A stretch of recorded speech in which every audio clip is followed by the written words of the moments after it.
100년 전 우리 이 조상들을 되돌아봤을 때 우리 민족이 참 훌륭하고 위대하다. 그냥 막연하게 그런 상황이 아니라 모든 실증적 자료가 다 있어요. 특히나 이 신채호 선생님 같은 경우에는 천재 중에 천재입니다. 그 9살 때 그 자치통감 중국 역사책이죠. 사서상경을 12살 때 다 띌 정도면 그건 보통 천재가 아니죠. 근데 이분이 직접 우리나라 역사를 연구를 해서 그 신채호 선생님이 남기신 말씀 중에 유명한 이야기가 역사를 잃은 민족에겐 미래가 없다. 그 얼마나 가슴에 와닿게 이게 조선 상고사를 짚으려고 책 말머리에 그게 써 있습니다. 근데 왜 조선 상고사를 왜 썼는가? 그 계기가 뭐냐면 연해주에서 중국 그 망명을 하죠. 중국으로다가 그 연해주는 블라디보스톡이죠. 거기서 망명을 해서 가다 보니까 집안에 있는 고구려 고분 벽화를 벽화가 아니라 그 고분군을 보고 선생님이 감동을 하신 거예요.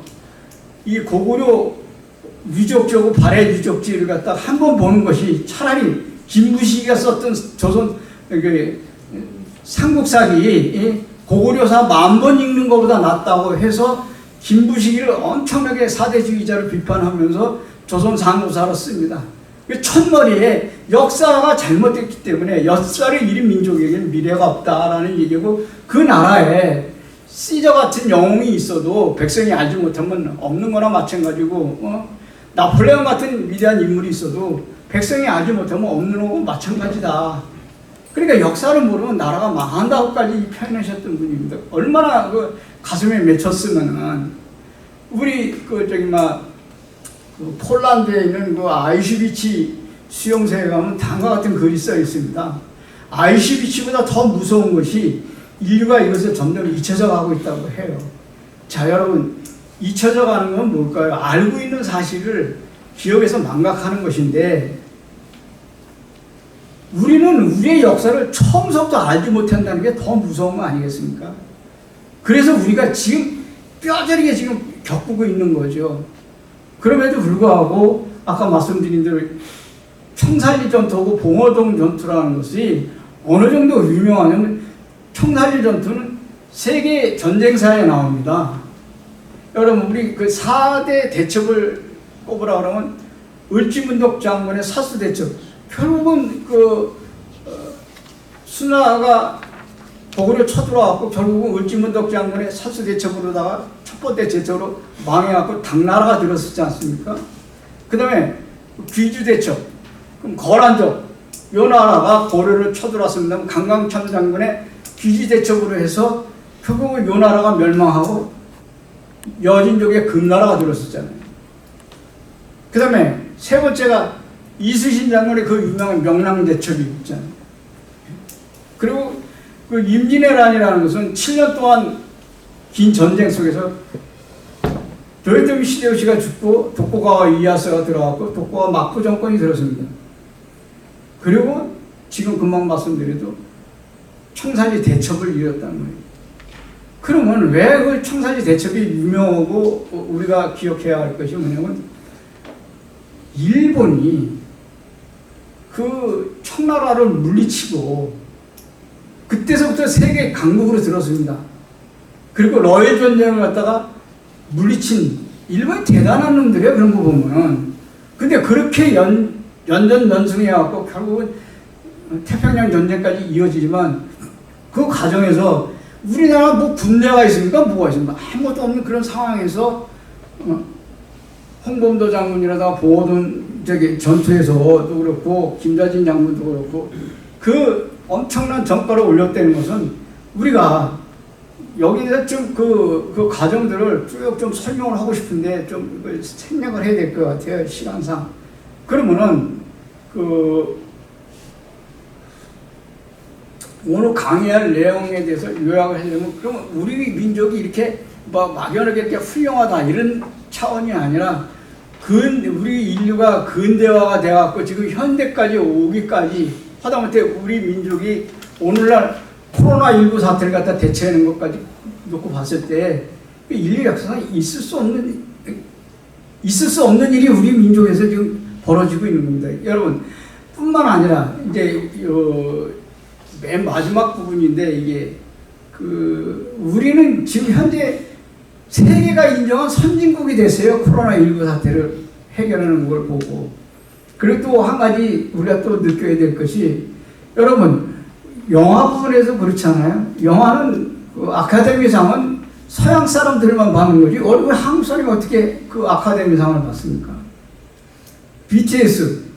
BTS보다 더 해요.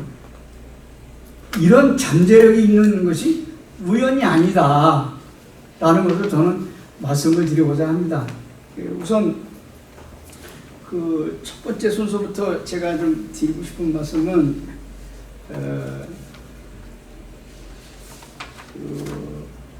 18세기 말 영국의 산업혁명은 1760년서부터 1780년까지 1세기 동안 산업화를 이뤄내면서 기계공업의 발달로다가 증기기관이 발명이 되죠. 그래갖고 금방 말씀드린 대로 철도 오고 선박을 통한 그 수송혁명이 일어나고, 그 다음에 그 방직기계에서 생산되는 옷감, 이게 맨체스터에 있는 거죠. 그러니까 이 산업혁명, 여기서부터 이게 출발점이 되는 건데, 인류가, 여러분, 사람 여기서는 옷을 입어야 되잖아요. 옷을 입고 살아야 되기 때문에 그걸 갖다 배틀에서만 생산해냈던 것이 대규모 기계산업이 발달돼갖고 쏟아져 나오면서 영국이 엄청나게 전통적인 인류가 농경사회에서 산업사회로 이렇게 진화해 나가게 됩니다. 인류가 최초로 그 영국에서부터 산업혁명이 일어나가지고 기계공업 모든 분야가 다 발달되면서 근대화가 되고 오늘날같이 과학문명 시대가 열게 된 것이 바로 산업혁명에서부터 시작이 된다는 말씀을 드리고 싶습니다. 그리고 산업혁명은 17세기까지 그 영국 총 인구의 4분의 3을 차지하고 있었던 농업인구가 급격하게 줄어들면서 농촌의 그 젊은이들이 도시로 대거 밀려 들어오니까 어떤 현상이 벌어지냐면은 도시에 그 주거시설, 주택 문제뿐만 아니라 저임금을 통해 가지고 사람들이 유랑민들, 그 각양각색의 그 날프파리 그 노동자들이 생겨나기 시작을 하죠. 이게 그 내용입니다만은, 그리고 또 산업혁명은 그 정치 구조가 엄청나게 바뀌게 됩니다. 우선 첫째, 왕족과 귀족 세력으로 되어 있는 정치 구조가 그 노동자하고 자본가로 바뀌게 됩니다. 그러면서 자본가들에 의해서 노동자들에 대한 그 인권 유린이 극심하게 벌어지면서 저임금을 통해 갖고 우리 노동자들은 제대로 임금도 제대로 못 받으면서 그 장시간 노동에 강요당하게 됩니다. 산업혁명 초기에는 노동조합이 구성되지 않은 상태에서 감자하고 빵 아주 그 식사는 엄청나게 부실한 그 식사를 하게 됩니다. 그리고 그 자본가들이 고아원에서 어린이들을 데리고 오고 여성들을 데리고 와서 고용하고 하루에 보통 12시간에서 막 16시간까지 산업적인 그 노동을 강요당하면서 이 극소수 자본가들이 그 엄청난 자본을 독식을 하게 되죠. 이런 상황에서 그 자본가에 대한 그 불만이 폭발할 수밖에 없었던 거고, 노동자와 자본가 사이의 극한 사회적 갈등으로다가 인해서 영국 의회에서는 1833년에 어린이들한테 노동을 금지시키는 노동법이 금지되고 야간 금지법이 진행이 됩니다. 그리고 더 중요한 것은 미국 시카고에서 그 1886년 5월 1일 날 부두 노동자들을 중심으로 해갖고 30만 명이 장시간 노동을 갖다가 거부하면서 총파업에 들어갑니다. 이날이 그 유명한, 여러분도 다 아시는 대로 그 메이데이 노동절이 시작이 되죠. 이러한 노동운동은 그 전 세계로 급속하게 퍼져나가면서 그 자본주의에 반대하는 노동자 농민이 주의되는 사회주의 공산혁명이 일어나게 됩니다. 이게 중요합니다. 이게 뭐냐면은 1911년 세계 그 노동자 연맹에서 발행하는 신문에 보면 맨 아래는 노동자들이 있습니다. 그 위에는 그 부르주아 계급, 그 다음에 그 위에는 그 군대하고 그 종교 성직자들이 그냥 수능에서 살아라. 그 다음에 이제 국가 권력이 있고 맨 꼭대기가 이 모든 걸 갖다가 지배하는 자본이 있습니다. 이런 사회 현상에 대해서 레닌의 사회주의 공산혁명이 일어나게 됩니다. 예, 됐습니다. 예, 여기서 잠깐. 그리고 그 영국의 그 기계공업의 이제 발달로다가 공산품 생산이 계속 늘어나니까 어떻게 되냐면 내수 시장이 활발해지니까 국력이 자연적으로 커질 수밖에 없겠죠. 그래서 그 다음서부터는 아시아, 아프리카, 미국까지 약소국가들에 대해서 무차별적인 식민지 지배가 시작이 됩니다. 그래서 19세기 세계 최강의 대영 제국이 건설되면서 영어가 세계 공통어가 됩니다. 그리고 영국에서 생산된 그 영국의 산업혁명 이후 프랑스, 독일, 이 유럽에 있는 나라들이 그 질 좋은 영국의 공산품을 수입해 오다가 자기들 나라에서 직접 제품을 생산하게 되다 보니까 어떤 현상이 벌어지니까 국력이 커질 수밖에 없죠. 기계산업이 발달되다 보니까. 그래서 그 이후로는 그 모든 그 19세기 이제 영국 산업혁명이 이제 본 궤도에 오니까 서로 영국까지 뒤따라가게 됩니다.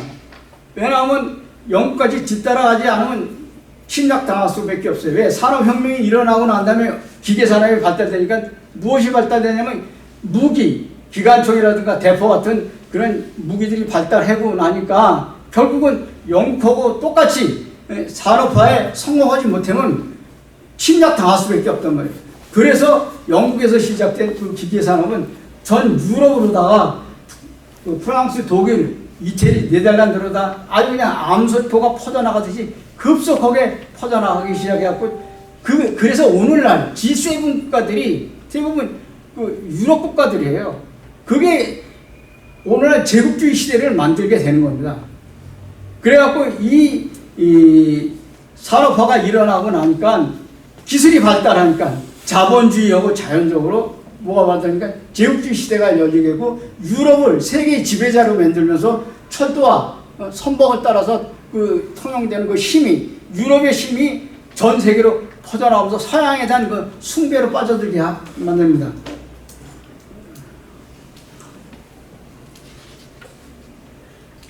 그 18세기 말 영국의 그 산업혁명의 특징은 그 제품 생산이 많이 늘어나니까 기계공업이 발달해가지고 그 산업 생산력이 늘어나니까 공산품이 과잉 생산되죠. 그러니까 이것을 갖다가 새로운 소비 시장을 개척해야 되고 또 거기서 따라가고 제품 생산에 필요한 그 원료 공급, 그 값싼 노동력을 갖다 확보하기 위해서 경쟁적으로 약소국가들을 무차별적으로 침략하는 그야말로 19세기 유럽서부터 미국에 이르갖고 전함을 앞세갖고 그 재래식 무기로 무장하고는 약소국가들을 무차별적으로 침략하면서 식민지 지배를 당하게 되는 겁니다. 그때 이제 이게 처칠입니다만은 이게 청년 장교 시절입니다. 이게 19세기 처칠이 아프리카 수단 그 옴드르만 전투에 참여해가지고 그 수만 명의 흑인들을 상대로 해갖고 그 맥심 기관총으로다가 삽시간에 소나기 같은 그냥 총알을 퍼부어갖고 다 전멸을 시킨단 말입니다. 그리고 전투에서 승리하고 난 다음에 그 처칠이 말하기를 인류 문명사에서 야만인에 대한 위대한 승리를 안겨다주는 무기가 바로 맥심 기관총이라고 극찬을 하게 됩니다. 우리도 똑같이 당했죠. 일본 놈들이 독일에서 맥심 기관총을 갖다 수입해갖고 감호 동학농민혁명 때 50만 명이 그 학살을 당했던 그런 아주 경험을 했습니다. 19세기에 보면은 러시아는 그 중에서 여기 중요한 것이 영국에서부터 시작된 그 산업화가 독일, 프랑스, 미국으로 쭉 가면서 제일 그 산업화가 뒤처져 있는 나라가 러시아예요. 그 다음에 후발주자로다가 일본이 산업화에 성공을 합니다. 근데 일본은 1894년 그 페리 제독이 그 연합 함대를 끌고 왔고 대포로 쏴대면서 통상조약을 맺고 그 다음서부터 우리 그 한국을 비롯해갖고 중국 이런 나라들이 그냥 속수무책으로 침략을 당하게 됩니다.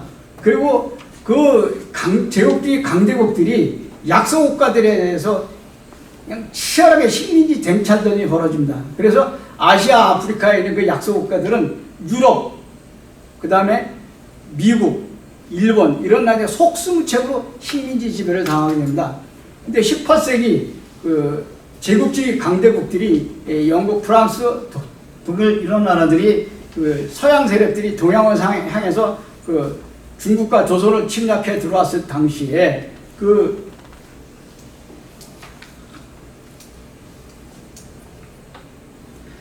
중국은 최초로다가 이게 뒤에 또 설명을 드리겠습니다만은 그 영국의 그 철선에서 쏴대는 그 대포 앞에 처참하게 몰락해 가게 됩니다. 그러면 그 청나라는 17세기 중반부터 18세기까지 강희제, 옹정제, 건희, 강희제 60명, 옹정제 30명, 건용제 60명 이게 다 이게 할아버지, 아들, 손자 3대까지 이게 중요합니다. 왜냐하면 150년 동안 중국 5000년 역사상 가장 막강했습니다.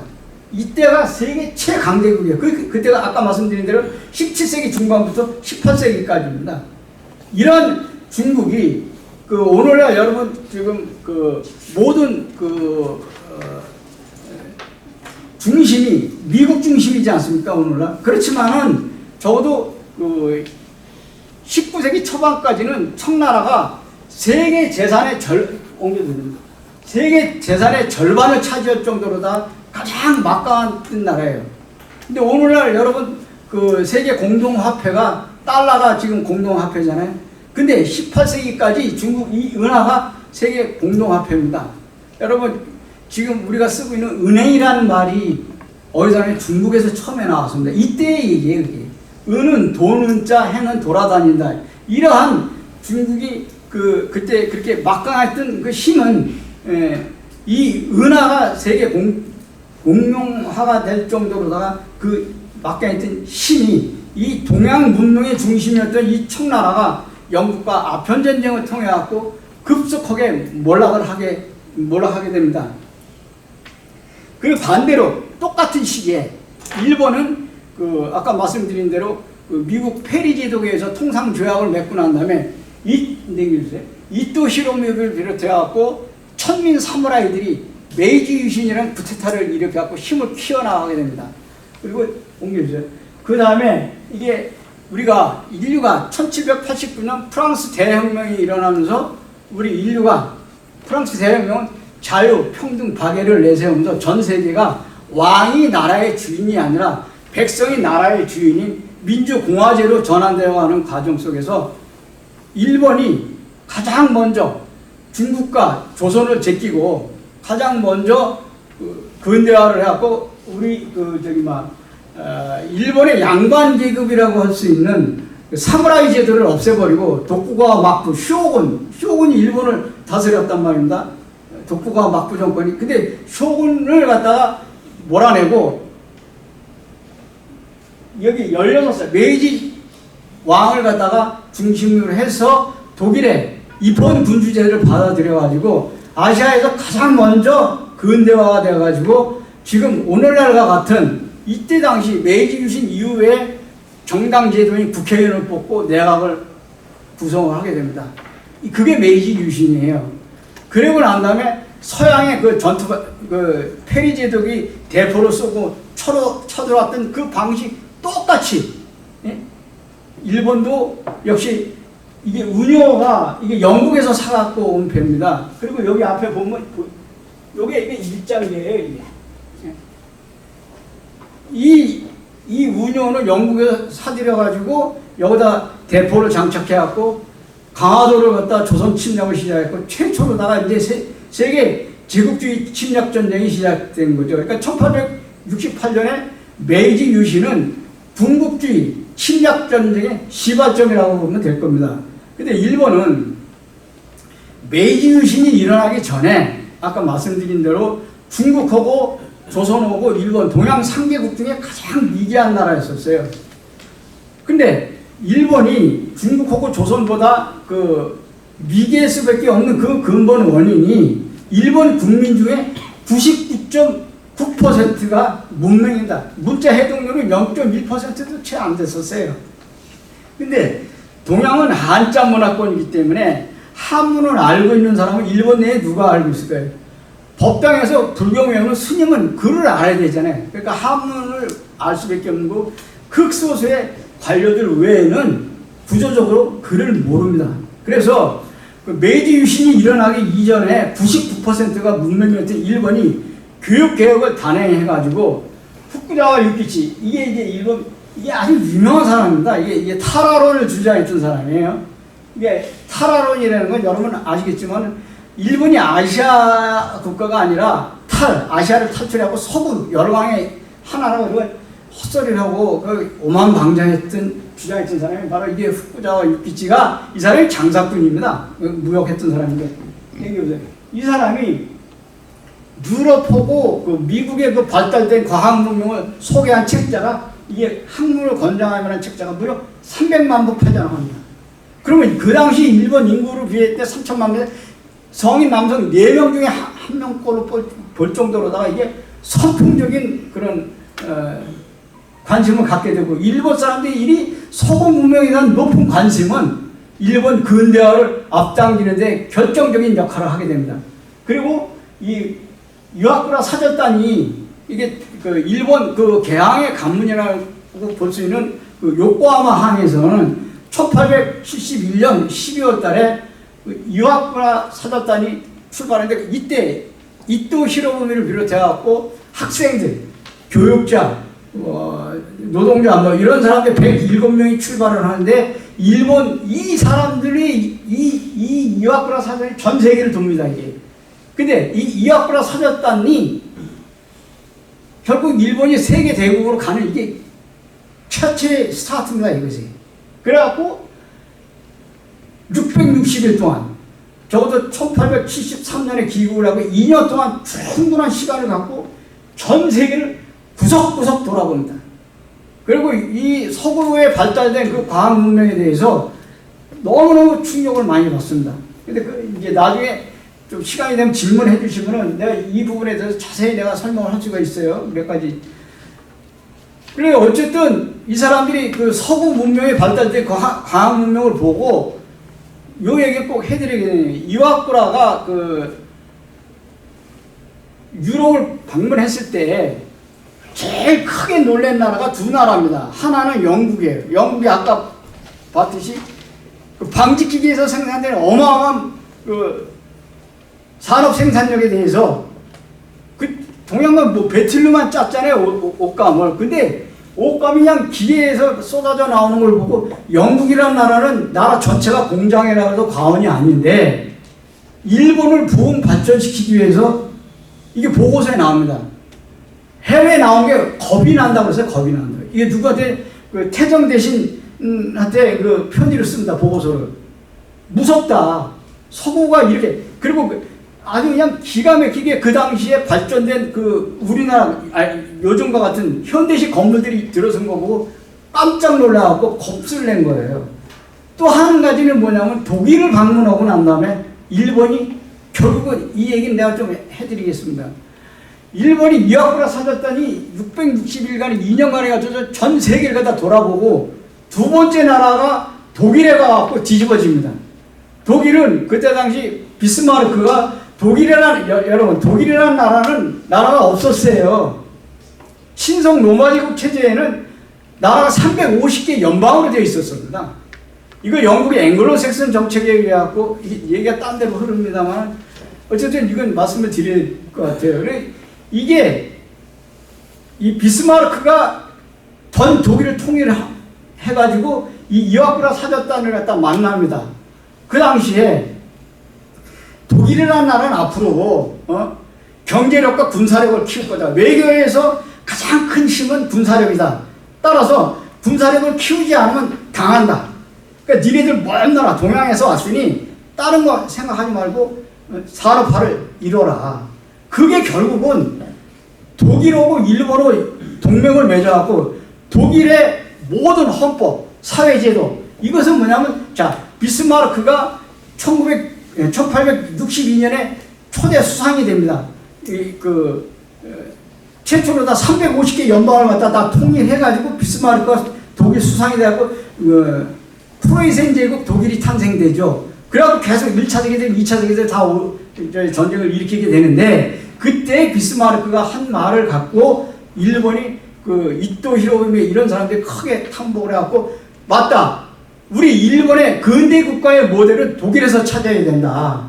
그래서 독일의 그 하켄크루이치 알잖아요. 그 나치가 한 거. 근데 독일 일본의 뭡니까? 우기 승천기라고 하고 태양 문양에 16줄기 햇살이 돋지는 그런 우기 승천기까지 모방을 해갖고 결국은 독일하고 일본하고 동맹 맺자고 2차 세계대전을 일으킨 게 이때 이와쿠라 사절단이 비스마르크를 만나고 독일을 가서 그 과학 문명을 보고 그렇게 뒤집어진 겁니다. 얘기가 좀 다른 데로 흘렀습니다만 그래서 일본이 이렇게 전 세계를 이렇게 돌아다니면서 과학하고 문명이 이제 개화되고 난 다음에 그 다음에 바로 조선 침략이 시작이 됩니다. 힘을 키워갖고 이때 이제 어느서부터 지금까지 내가 이렇게 쭉 좀 거칠게 좀 설명을 했습니다만은 뭐냐면 우리가 기본을 알아야 되니까 왜 우리나라가 일본한테 식민지 지배를 당하게 된 근본 원인이 뭐냐면 일본은 서구 열강에 대해서 산업혁명 이후 모든 게 기계산업이 되어갖고 인류가 급속도로 현대화가 되는데 최종 후발주자로다가 참여를 한단 말입니다. 러시아 다음으로. 이 과정에서 지금부터 여러분들한테 메시지 전달하려고 하는 것이 지금부터 시작입니다. 미국이 우리 민족을 크게 3번 배신하면서 첫 번째 배신이 일본한테 식민지 지배 당하는 거고 두 번째가 조국의 분단과 한국전쟁입니다. 세 번째가 우리 조국의 통일을 방해하고 있다는 거예요. 그럼 내가 너 그 근거냐? 저는 이 다 사진 설명을 하는 겁니다. 이게 뭐냐면 CIA 한국 지부장을 했던 그레그 씨가 한겨레 신문 워싱턴 특파원하고 인터뷰를 해가지고 한반도 분단은 미국에 상당한 책임이 있다고 첫 번째 사과했습니다. 그게 2011년에 그 다음에 JTBC 손석희하고 그레그 씨가 여러분 보셨을 거예요. 이거 2015년에 천안함은 북한의 소행이 아니라고 본다고 얘기하고 엄청나게 파문을 일으켰습니다. 자, 그러면 이분이 어느 분이냐? CIA 한국 지부장을 했어요. 미 중앙정보부에서 30년 동안 지냈던 사람입니다. 그리고 한국 대사를 했어요. 여러분, 그레그 씨만큼 한국에 대해서 많은 정보를 갖고 있는 사람이 없습니다. 이 그레그 씨가 한 말을 근거로 갖고 지난 100년 동안 미국이 우리 민족에게는 말할 수 없는 아까 큰 대목으로 한 3가지만 분리를 해서 설명을 드릴까 해요. 자, 넘겨주시죠. 자, 여기서 우선 첫째, 다시 일본으로 돌아가야 될 것 같습니다. 일본이 미국하고 페리제도 고고 통상 조약을 맺고 난 다음에 메이지 유신을 거쳤고 1889년 대일본 제국 헌법, 이게 뭐냐면 바이마르 공화국 비스마르크 독일에서 그 헌법을 그대로 베껴온 겁니다. 이게. 근데 우리나라 헌법은 엄밀히 따지면 독일 헌법하고 똑같아요. 왜? 일제 식민지 지배에서 받았던 그 헌법 그대로입니다. 이게. 예? 그래서 거기까지 설명할 건 없고 어쨌든 이 사법, 행정, 입법 이 법이 있어야지 나라를 이미 일본은 1889년에 이 헌법을 만들었습니다. 우리나라 헌법 언제 만들어졌나요? 해방되고 난 다음이잖아요. 어쨌거나 이렇게 헌법을 제정할 때까지 20년 동안 아주 착실하게 힘을 키워나갑니다. 근데 반대로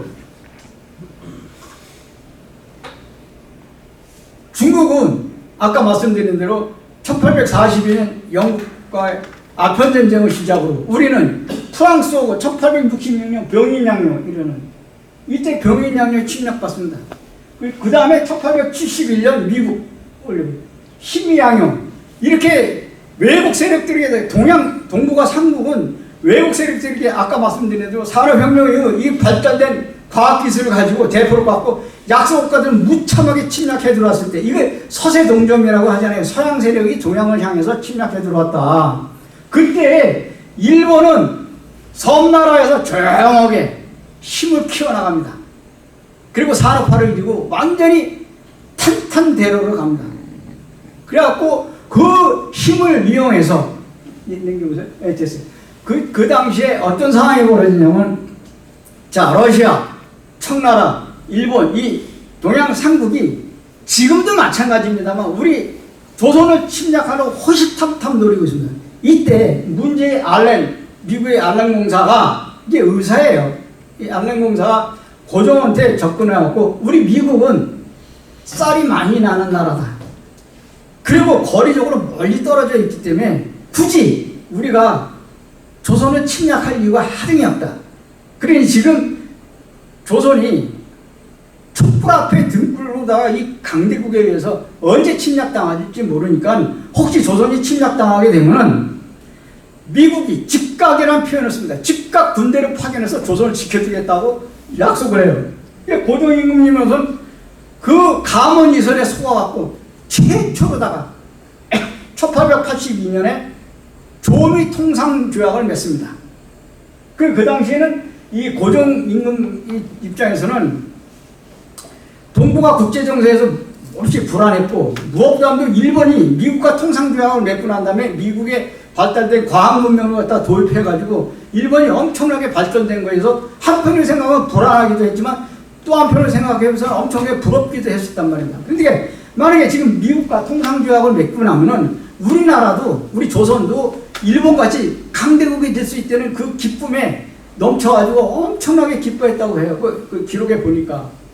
그런데 통상조약이, 미국과 통상조약이 맺어지고 난 다음에 그 조약문에 잉크가 채 마르기도 전에 다른 한편으로는 여러분 다 아시잖아요. 가스라 데프트 비밀회담.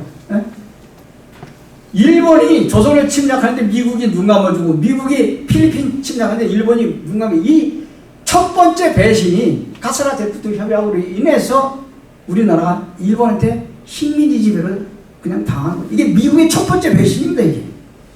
그 당시에 여기 26대 히어드로 루즈벨트는 우리는 조선에 관해서 일본에게 외교적으로 이래라 저래라 할 그런 하등에 간섭할 이유가 없다고, 권한이 없다. 그리고 일본이 조선을 손아귀에 넣는 것을 보고 싶다고 이런 개소리까지 하는 거예요. 사실 기록이 다 나와 있어요.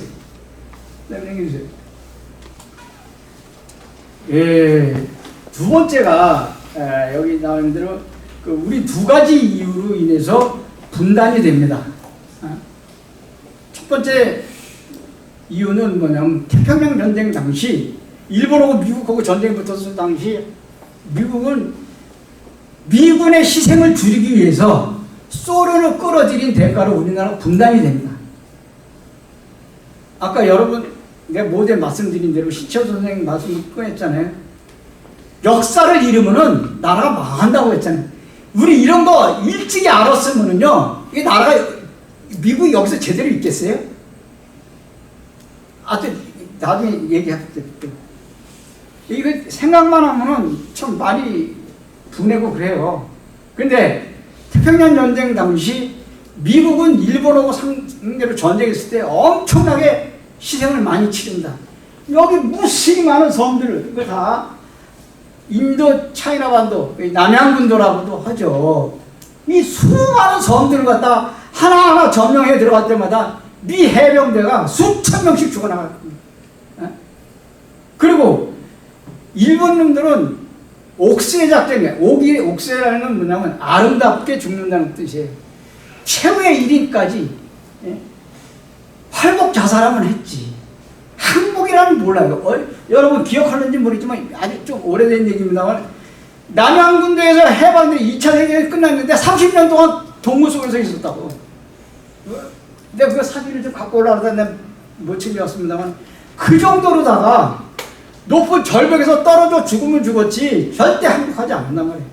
그러니까 미군들은 그런 모습을 보고 심리적으로 질릴 수밖에 없잖아요. 서양 사람들은 목숨을 중요시하는데 저렇게 조국을 위해서 끝까지 이를 악물고 싸우는 그 모습을 보고 질려버린단 말이에요. 그런데 그 많은 섬들을 어떻게 점령할 것이며, 오키나와 섬 같이 큰 섬을 어떻게 점령할 것이냐. 만약에 오키나와 섬을 점령했다 하더라도 그 일본 본토를 갖다 정상적인 군사작전으로 점령한다는 것은 엄두가 안 났어요. 무엇보다도 그래 일본 본토 점령했다 치자기예요. 그러면 세계 최강의 군대라고 알려진 관동군 100만 관동군 만주에 주둔해 있는 관동군하고 싸울 생각이니까 루즈벨트가 거의 그냥 큰 딜레마에 빠질 수밖에 없어요. 그래 이때 잠깐 계세요. 이때 그 루즈벨트가 스탈린한테 야 좀 만주에 주둔해 있는 일본군을 좀 공격해달라고 좀 요청을 합니다.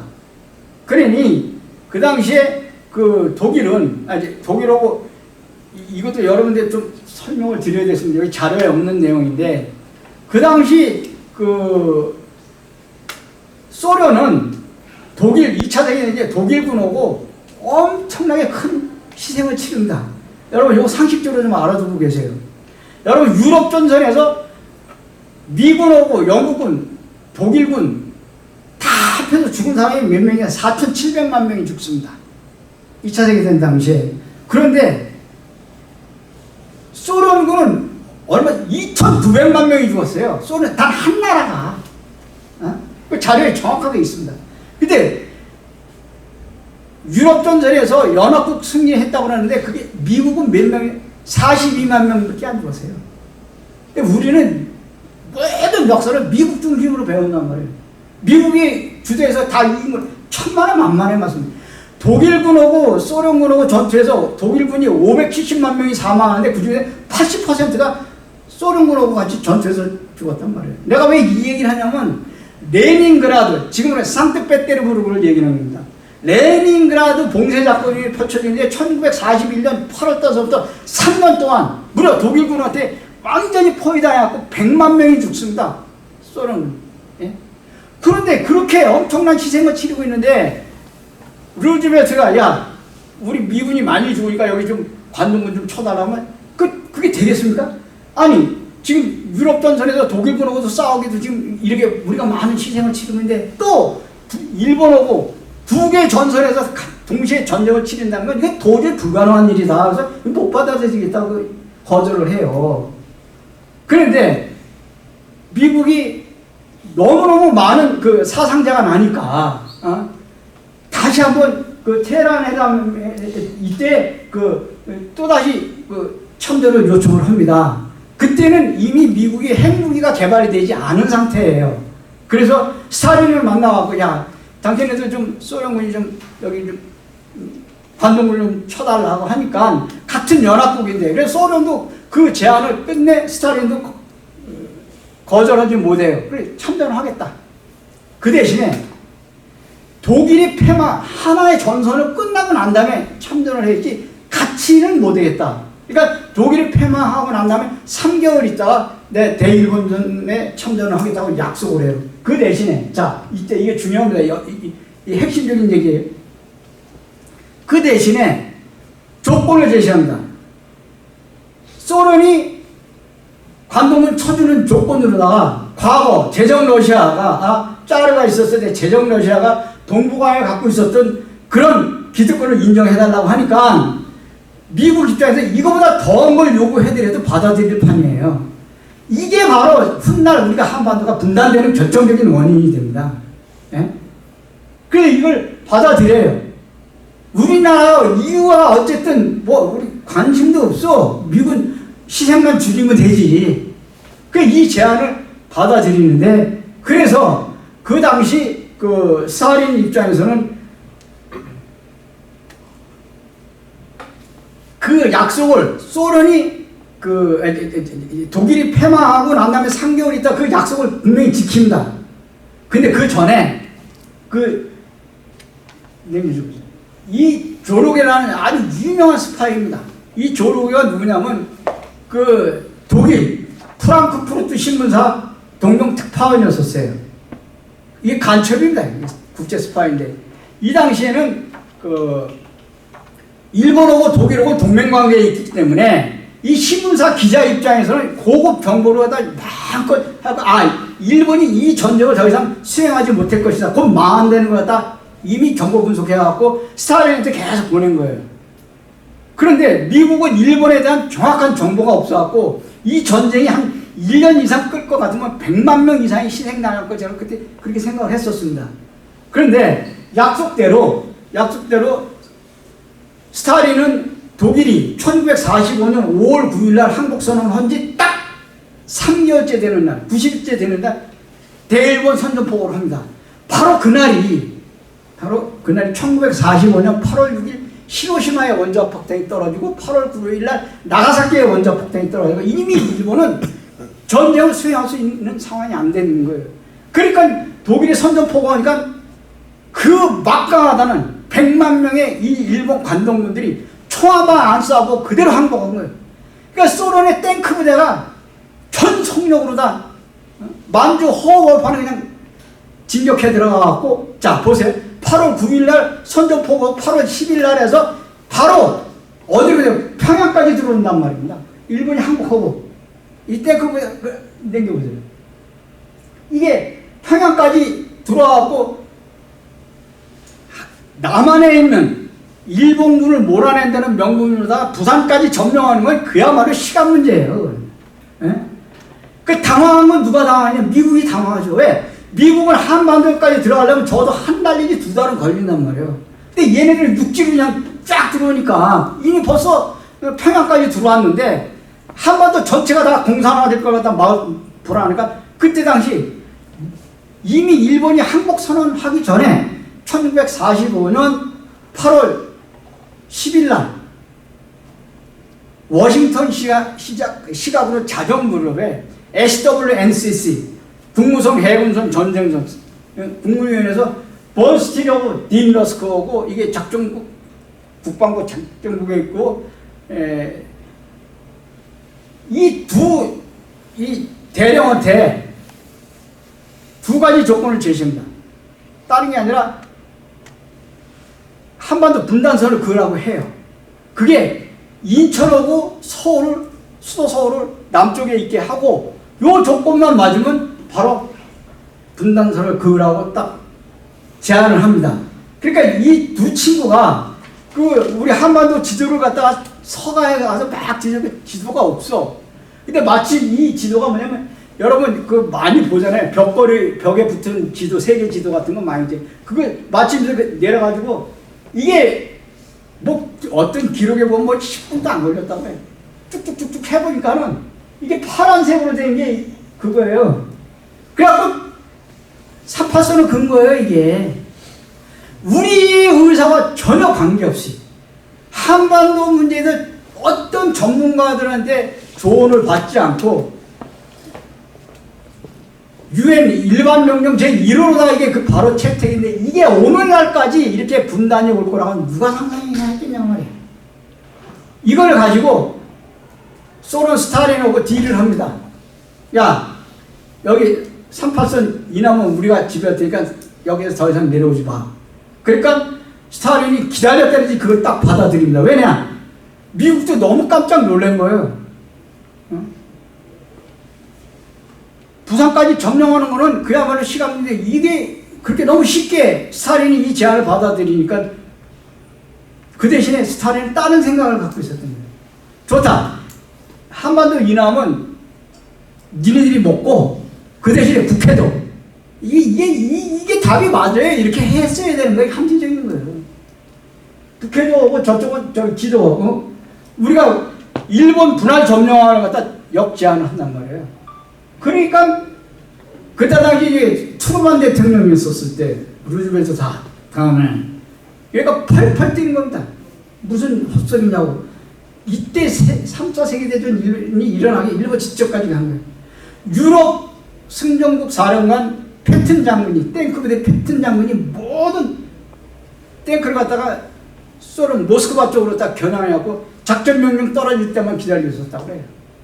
그러니까 스탈린이 그때 당시에는 아직 그 핵무기가 개발되지 않은 상태에서 미국과 전쟁을 붙은 열세인 걸 인정하고 좋다. 38선 분할 점령을 내가 받아들이겠다 해서 우리가 분단된 거예요. 그럼 결론적으로 뭡니까? 미군을 갖다가 일본과 전쟁에서 희생을 줄이기 위해서 결국은 우리 민족을 갖다가 우리 민족의 의사와 전혀 관계없이 분단시켜놨다는 것을 여러분 잊어서는 안 된단 말입니다. 두 번째는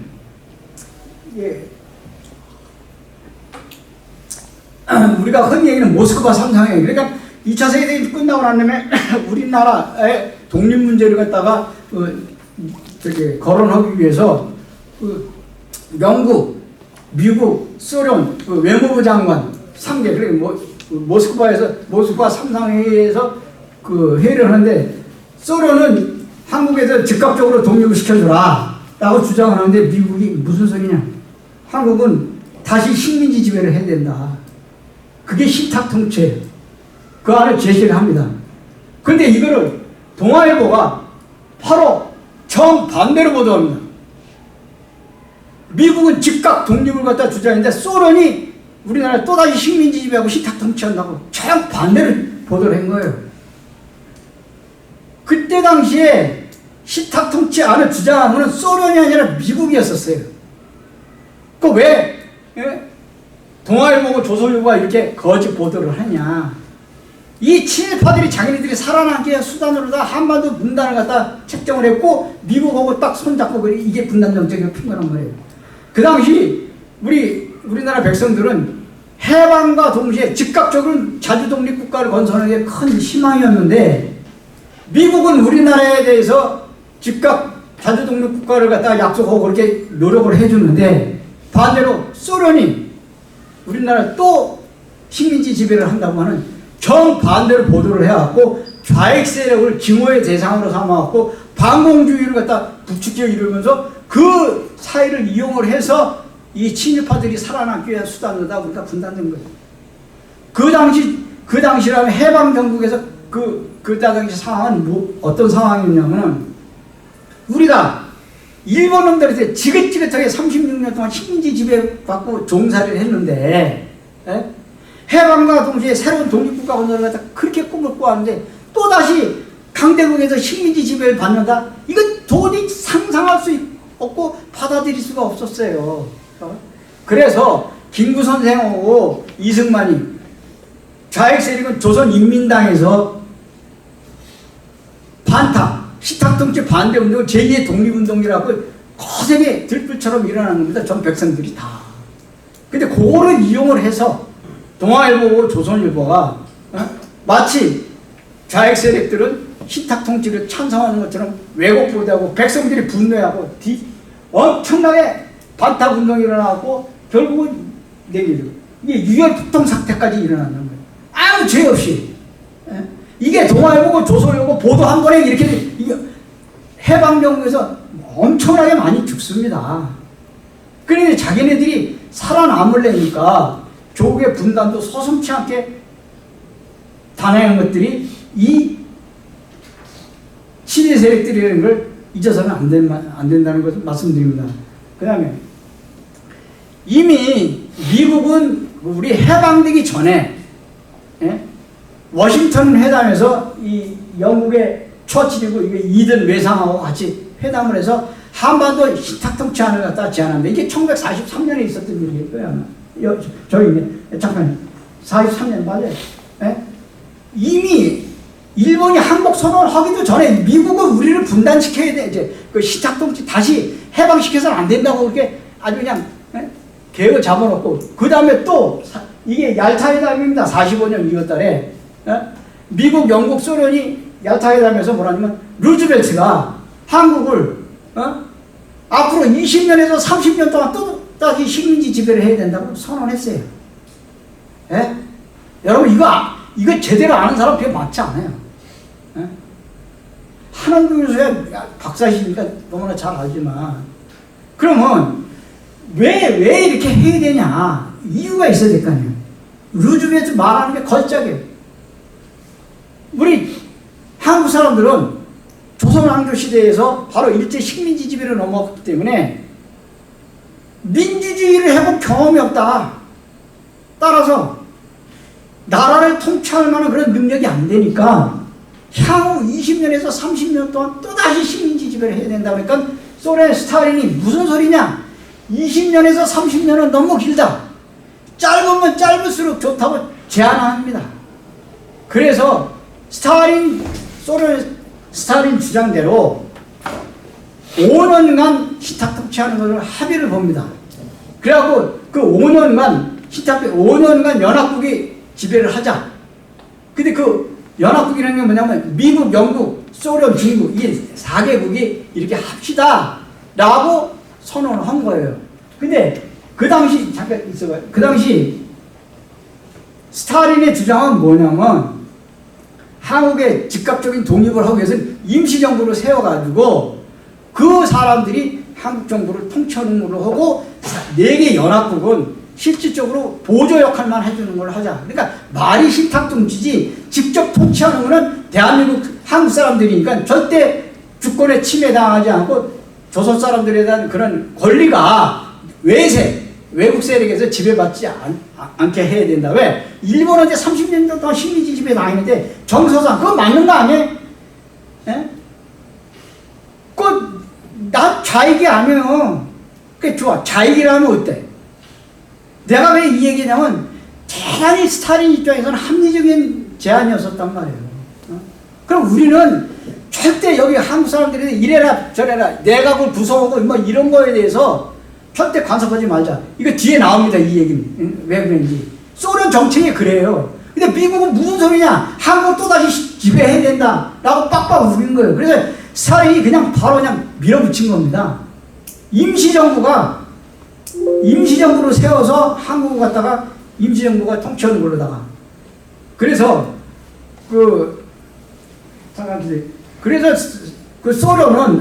미국은 30년 너무 기니까 20년, 30년 있으니까 여기서 5년에서 10년을 갖다가 제한을 합니다.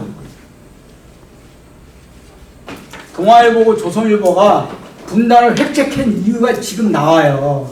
왜냐하면 좌익 세력들이 공산당에서는 임시정부를 갖다 세워서 한국 사람들이 자주적으로 통치하게끔 만들어야 된다고 스탈린이 계속 주장을 한 거예요. 그런데 스탈린 주장대로 그게 관철이 됐습니다. 그래갖고 1945년 12월 27일 날짜로다가 5년간 신탁 통치하기로 발표를 해서 나오는데 그 내용인즉슨 우리 한국 사람 스스로가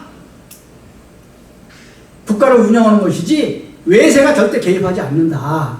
여기에 대해서 이 친일파들이 조선일보고 동아일보가 돌아버린 거예요. 그러니까 왜냐? 경험을 했거든. 해방이 되자마자 북한을 지배했던 소련, 흔히 얘기는 김일성, 이 사람들이 제일 먼저 한 게 뭡니까? 친일파 청산부터 했단 말이에요. 그러면 임시정부가 들어섰어. 소련의 스탈린 말대로 그래. 임시정부가 들어서면은 제일 먼저 뭐 하겠습니까?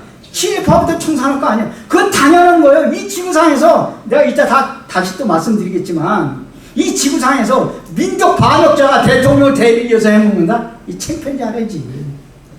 그러니까 이런 경험을 했기 때문에 좌익 세력하고 이 친일파하고 물과 기름같이 왼수지간입니다. 냉겨주세요. 됐습니다. 그래서 어쨌든 우리가 분단되게 됐던 그 이유에 대해서 미국하고 일본, 조선 친일파, 동아일보, 조선일보 이 세력이 합작이 돼서 미국은 끊임없이 한국을 갖다 전대 지금도 마찬가지입니다. 이거는 독립해주려고 하지 않아요. 2차 세계대전 끝나기 전서부터 이미 1943년서부터 루즈벨트는 처치라고 다 합의를 했고 일본이 한국선언 하기 전에 얄타회담에서 이미 합의를 했단 말이에요. 20년에서 30년 신탁 통치해야 된다고. 근데 또 반복해서 얘기는 안 하겠습니다만 그 내용들을 좀 더 나는 생동감 있게 사진 자료를 갖고 내가 말씀드린 겁니다. 두 번째, 이거 중요합니다. 우리나라가 친일파 천국이 된 그 근거를 내가 말씀드리려고 해요. 일본이 항복 선언을 했어. 그래갖고 일본에 먼저 폭탄 떨어지고 난 다음에 삐라가 부러진 거야. 그리고 일본 놈들이 항복 선언한 거 완전히 다 풀이 죽어서 있는 거야. 그러면은 넘겨봐요. 자, 이게 참 상징적인 사진입니다. 이 조선 총독부 건물 아닙니까? 옛날에 중앙청 자리. 이게 조선 통용이 뭐예요? 우리 한국 식민지 지배였는데 근원 아닙니까? 그런데 이게 일장기가 항복했으니까 일장이 내려온 건 당연한 거지. 그럼 뭐가 올라가야 될까요? 태극기가 올라가야 되잖아요. 태극기가 올라가니까 이 미국 성조기가 오는 거예요. 그리고 이 하지, 여기 자료에는 안 나옵니다만 하지 장군에 대해서 내가 또 좀 이따 설명드릴 게 있어요. 이 하지가 그 일본 마지막 총독 아베 노부유키, 아베 신조 예역은 전혀 틀려요. 그런 집안 아닙니다. 아베 노부유키에게 정권을 인수받는 과정에서 조선의 친일파들을 어떻게 처리했으면 좋겠냐고 이제 자문을 구합니다.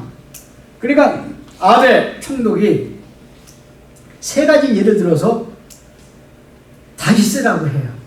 첫 번째가 뭐냐면 조선 총독부에 근무했던 조선 친일파들은 행정력이 뛰어난 우수한 인재들이다. 두 번째, 그들 중 상당수가 미국 유학을 갔다 와갖고 영어 실력이 대단하다. 마지막이 웃겨요. 이 조선 친일파들은 일본을 위해서 충실하게 업무를 수행했다면 이제 당신네들 미국을 위해서 충성할 준비가 되어 있다. 그들은, 조선 친일파들은 철저한 반공주의자다. 이렇게 무섭습니다. 다른 거 다 필요 없어. 반공주의자라는 거에서 휙 간 거예요. 그러면 일본이 이렇게 친일파들을 철저하게 인수인계해주고 일본으로 돌아가면서 아주 무지막지한 악담을 하고 돌아갑니다. 이거 아베 노부유키가 얘기한 거예요. 우리 일본은 패망했지만 결코 조선이 승리한 것은 아니다. 조선 사람들이 앞으로 정신 바짝 차리지 않으면은 과거 찬란했던 조선의 옛 영광을 되찾는데 향후 100년이라는 세월이 걸 것이다. 우리 일본은 조선 사람들한테 대포보다 총칼보다 무서운 식민지 교육을 시켜놨다. 따라서 조선 사람들은 서로 이간질하고 분열 속에 살 것이다. 나 아베 노부유키는 반드시 돌아온다고 악담을 하고 돌아왔습니다. 근데 이 악담이 그대로 맞아떨어졌단 말이에요. 해방되고 난 다음에 지금 75년 세월이 흐른 동안 남한의 모든 기득권 세력들을 이 친일파들이 다 장악을 해갖고 끊임없는 친일청산 친일청산하면서 갈등 속에서 분열 속에서 살았단 말이에요. 그래서 아까 말씀드린 대로 대를 이어서 일본 왕한테 셔츠까지 써갖고 닭깎기 마서 박정희가 대통령을 해먹고 그것도 모자라 지 딸까지 대를 이어서 대통령을 이 지구상에 이런 나라가 있냐가 말이죠. 그런데도 전혀 창피한 줄 모르고 그냥 이렇게 너무나 당연한 사회가 된 것은 아까 말씀드린 대로 아베 노부유키가 얘기한 게 정확하게 맞아떨어지잖아요. 노예 같은 삶을 살 것이다. 그 악담이 그대로 적중한단 말이에요. 더 웃기는 건 지금부터 시작이에요. 이게 메가더 사령관 포고령 이게 엄청나게 무지막지한 얘기입니다. 일본이 한국 선언하고 난 다음에 1945년 9월 메가더 사령관 포고령이 딱 선언이 되면서 이 포고령 내용에는 뭐가 들어있는가 하면 우리는 군정을 실시한다. 군인 정치를 실시한다. 남한에는 미 군정 위에는 어떠한 정치 결사체도 절대 인정하지 않는다. 만약에 군정을 위반하는 자는 군법에 따라 엄하게 처벌한다. 이게 해방이 이게 다시 또 식민지지. 이런 살벌한 얘기를 한단 말이에요.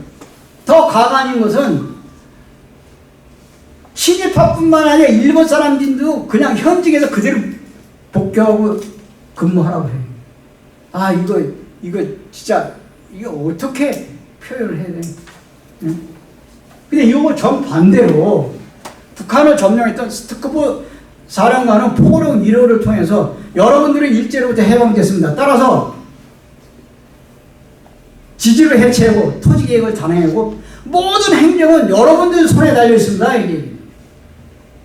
근데 남한은 해방과 동시에 친일파뿐만 아니라 일본 사람들까지도 한동안 그냥 현직에 있어갖고 각 기관의 고문, 자문위로 위촉해갖고 그대로 현직을 지켜줬단 말이에요. 여기 다 나와요. 여기. 그대로 일제 통치를 그대로 존속시킨다고 하는 거야, 이게. 더 웃기는 건 우리를 그렇게 괴롭혔던 일본인들을 그렇게 다 온전하게 보존을 시킨다는 건 이 지구상에 있냐고 말이에요. 근데 북한을 점령했던 스티커브 사령관은 넘겨보세요. 조선의 깐디로 알려진 이 스티커브 사령관입니다. 넘겨주세요. 하나. 예. 이 조만식 선생 대단히 유명한 사람입니다. 조선의 깐디, 민족주의자고 독립운동가고 이 조만식 선생을 중심으로 해갖고 전국의 독립운동가들을 갖다 규합을 해가지고 인민위원회를 구성을 합니다. 그래갖고 1945년에 이게 인민위원회 그 투표를 해서 이게 맞는 거잖아요, 이게. 미국이 뭔데 지네들 마음대로 해. 인민위원회 구성을 해서 투표를 해갖고 인민위원들을 선출해. 근데 그 사람들이 누구냐면 다 독립군들이라고. 자, 넘겨버려. 이게 8월 20일 경주 선거장 투표를 해갖고, 이미 40대, 이게 인민을 구성해 올려보세요. 그래서 북조선 인민위원장으로 그때 당시 태극기가 딱 있어요, 양쪽에. 그리고 김일성이가 선출이 됩니다. 그래서 북한에서는 인민위원회를 통해서 북한 지도자들이 제일 먼저 친일파 청산하고 두 번째 토지개혁 단행하고 모든 공공진료서용으로 국유화해가지고 발표를 합니다. 그럼 북한이 직접 통치를 하고 소련군들은 북한의 보조 지원군 역할만 해요. 그래서 김일성이가 북조선 위원장으로 선출이 되고 난 다음에 스티커브 사령관 정책에 따라서 제일 먼저 친일파들을 철저하게 숙청합니다. 그리고 지주들의 토지를 몰수해가지고 무상으로 농민들에게 분배해주는 토지개혁을 단행했는 거예요. 우리 남한 그거 아니야, 이거. 다 미국인들이 그냥 틀을 잡고 있었단 말이에요. 딴 데로 좀 세면 안 되니까. 어쨌든 이렇게 토지개혁을 단행하고 나니까 북한에 있는 그 당시에는 지주, 부유층은 100% 친일파란 말이에요. 그러니까 토지하고 재산은 몽땅 공산당한테 몰수당하니까 아까 말씀드렸잖아요. 왜 좌익 세력들이 이렇게 좌익하고 이 친일파들이 왼수지간인가 하면 이런 경험을 했단 말이에요. 해방되자마자. 그래서 신탁통치 반대를 한 거, 신탁통치를 갖다가 소련이 해야 된다고 그렇게 거짓말을 한 거란 말입니다. 조선일보고 중앙일보가. 조선일보고 동아일보가. 그런데 이때 토지를 몽땅 몰수당한 사람들은 다 재산 다 뺏긴 사람들은 북한에서 대거 내려옵니다. 이 사람들이 바로 서북청년단이라는 반공단체인데 이게 누구냐면 바로 미 군정의 보호를 받고 이 친일파들로 구성되는 이게 뿌리가 지금까지 남아있어요. 미국이 다 키워줍니다. 근데 남한은 미국이 점령한 남한은 그야말로 친일파 천국이 됐어요. 그러니까 친일파들은 미국이 생명의 은인이에요. 미국이 남한을 통치하는 가장 기본 정책은 친일파 청산이 아니라 친미냐 반미냐가 가장 큰 가치 기준을 줬습니다. 따라서 미국은 남한 친일파들을 갖다가 청산해서 우리의 그 민족 정기를 바로 세우는데 전혀 관심조차 없이 오로지 미국 국가의 이익을 위해서 북한 남한 출신 친일파들을 대거 등용해 쓴단 말입니다. 그리고 미국은 남한을 강력한 반공국가를 옮기세요. 잠깐 되세요. 강력한 반공국가를 갖다가 만든다는 미명하에 정책적으로 친일파들을 갖다가 출세기를 보장해주고 그들을 반공주의자로 등감시킵니다. 그래갖고 이 친일파들은 과거 일본에 충성했던 거하고 똑같이 자기네들이 살아남기 위해서 죽기 아니면 살기로다가 반공투사가 돼가지고 미국에 과잉 충성하면서 어마어마한 사람들 다 죽여버려요. 아까 한국 교수님이 잠깐 그 자료 사진 봤을 때 서대문 형무소에서 그 해방자고 쫙 나왔잖아요. 해방하고. 여러분 일제 때 형무소에 가 있는 사람이 누구야? 다 독립군들이 다. 근데 그 사람들이 사람 한 사람도 없어. 다 죽여버렸어. 다 빨갱이라 갖고. 그 광고 지금도 그래. 지금도 빨갱이 형은 무조건 다 해결된. 그거 누가 뒷받침해? 일단 미국에서 다 그거 합법적으로 뒷받침해 준 거 아니야? 그리고 지금까지 이게 온 거 아니야? 이게 분단 냉전이. 그래서 일제 이 친일파들은 일제 때는 자기 조국이 일본이지만 해방된 조국에서는 자기 조국이 바로 미국이라고 말해요. 이렇게 과잉중에 이 사회가 혼탁해졌는데 일제 때 가장 죄질이 악질적인 사람들이 누구냐면 바로 친일 경찰들입니다. 그들은 일본에 과잉 충성하면서 아니 그대로 아까 과잉 충성하면서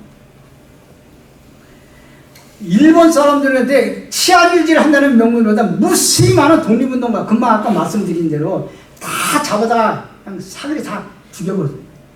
악질적으로 독립운동가 그렇게 탄압했던 이 친일 경찰들이 어느 날 갑자기 해방이 딱 되니까는 당황을 하고 살아남으려고 다 산속으로 도망가 버렸어.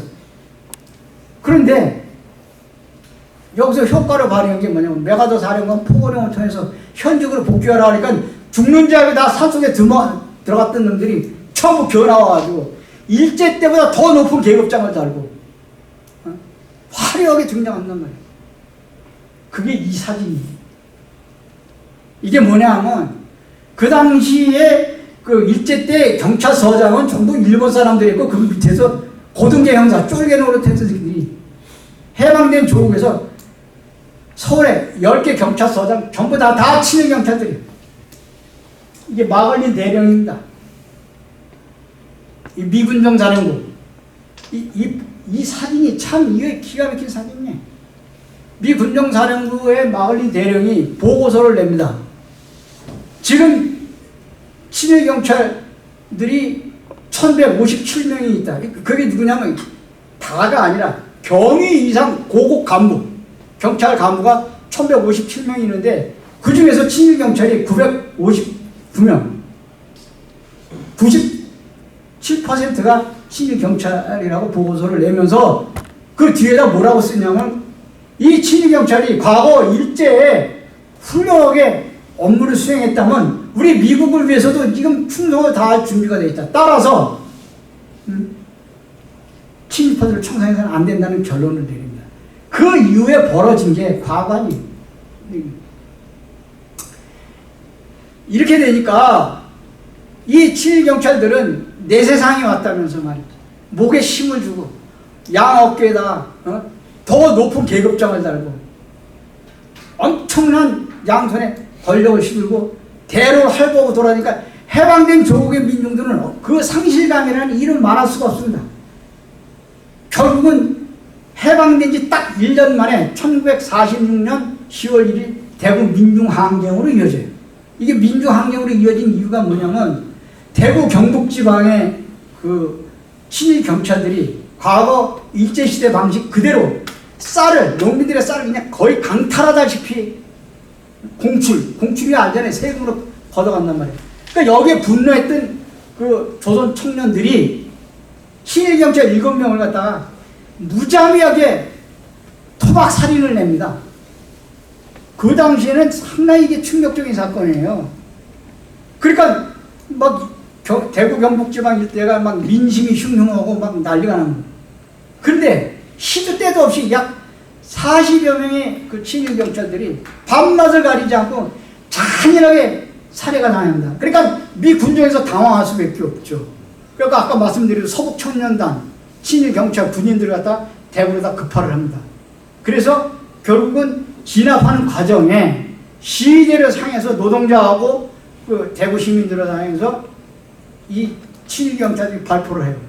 그러니까 그동안 이 미 군정에 대해서 불만을 품었던 이 군중들이 대규모 항쟁으로 이어집니다. 이게 바로 또 누구하고 연결되냐면 그 남노당계의 박헌영 계열의 좌익 세력하고 민중들하고 같이 힘을 합쳐져갖고 해방된 지 1년 만에 무려 7천 몇백 명이 죽습니다. 이 냉기군.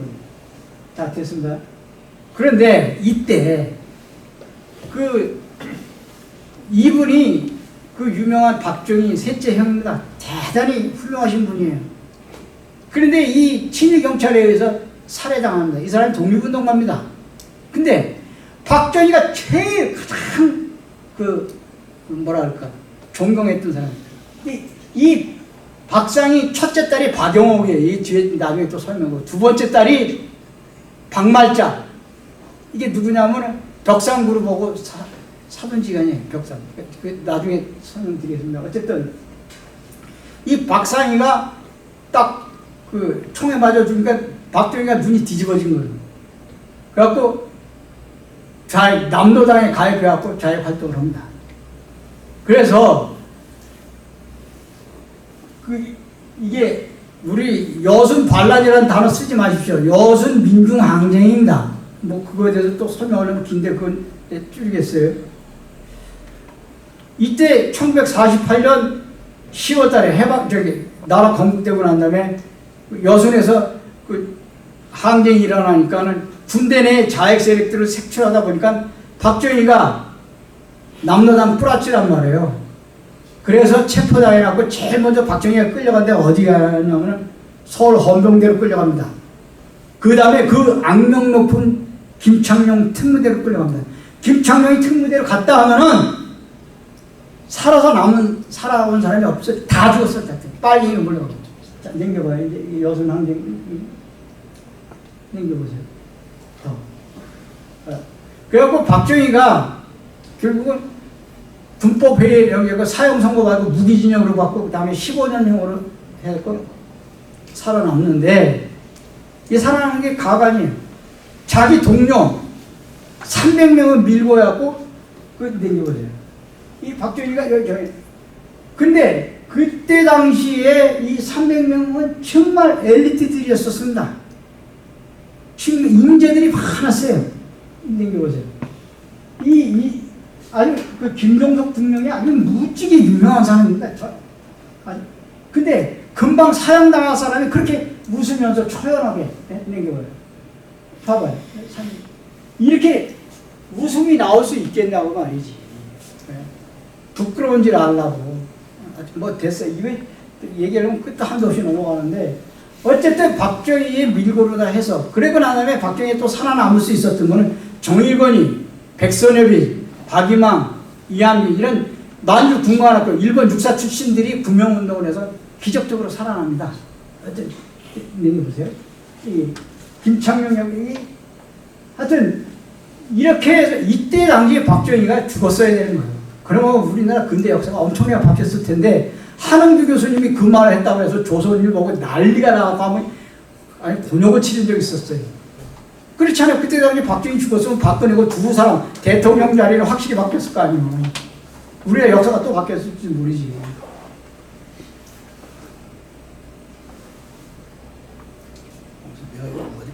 넘겨보세요. 이건 또 기억이 나한테. 됐어.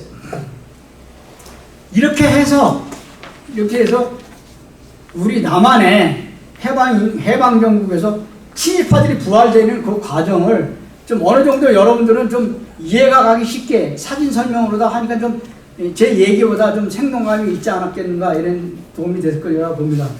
그 다음에 이 우리나라가 한국 전쟁이 일어나게 된 배경을 설명을 드리려고 합니다. 2차 세계대전이 일어나고 난 다음에 여러분 유엔 안전보장이사의 상임이사국이 5개국이죠. 5개 연합국입니다. 이거 상식적으로 알아두십시오. 미국, 영국, 프랑스, 소련, 중국, 이 세계 안전보장이사의 상임이사국입니다. 세계 5대 강국인데, 이 5대 상임이사 연합국 대표들이 카이로 회담, 얄타 회담, 포스모스 회담을 통해서 전후 2차 세계대전 이후 독일하고 일본에 대해서, 이 전범 국가에 대해서 전후 처리 문제를 협의를 합니다. 그 과정에서 일본을 어떻게 처리했으면 좋겠냐.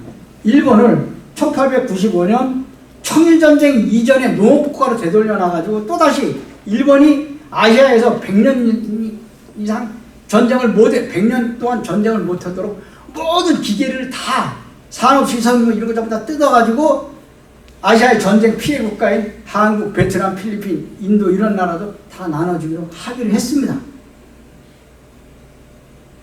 독일은 어떻게 했냐? 아까 말씀드려도 비스마르크가 신성 로마 제국 체제인 350개의 연방으로 됐었던 1871년 그 이전에 옛날 신성 로마 제국 체제로 되돌려 놔가지고 또다시 독일이 1차, 2차 세계대전에 3차 세계대전 일으키지 못하도록 모든 기계들을 다 철거를 하고 산업시설물을 전부 다 철거를 해서 피해국들한테 나눠주기로 합의를 했습니다.